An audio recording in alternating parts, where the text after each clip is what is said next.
DC told me back in the day, he remembers him at the Olympic Training Center in Colorado. Did you have interactions with it? Like, yes, that's why. I know the whole Marty thing, but like, were you cool? That's what this is the whole contention I have, Errol. He was just a normal, cool dude. Like, at the Olympic Training Center, we all stay in the dorms, we all hang out. You pass each other. I mean, you go to the same practice every day. You eat in the same dining hall. There's only 2 lobbies in the dorms. Like, everyone is very interactive, right? And so there's no time. You can't act like a poser and act all hard there because people would eat you up, I mean, they would just make fun of you. They would tease you.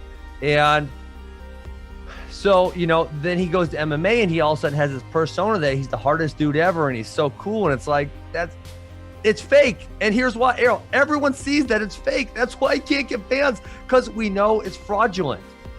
It's not real. And that's why I was so annoyed. And that's why I says, like, that's not the dude that you were. Like, you came to MMA and you thought you had to beat this other person, but people are seeing through it. It's like when John Jones tried acting like a goody two-shoes. Like, you know when people really started liking John Jones? When he stopped acting like a goody two-shoes, because we thought, damn, we're getting the real John Jones now. Well, you know what?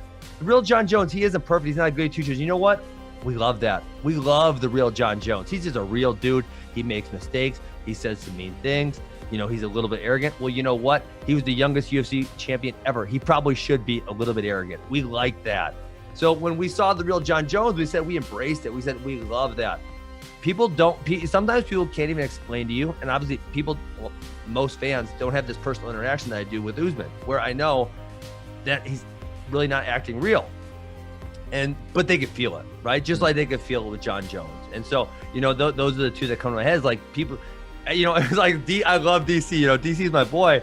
I was so annoyed when John Jones started acting like an asshole to DC and people were booing DC. It's like, DC, son, how are you going to boo DC? He's like the nicest guy ever. And John Jones is an asshole. But they loved it. They loved John Jones being real. And people don't like fraudulence. They love it when people are authentic.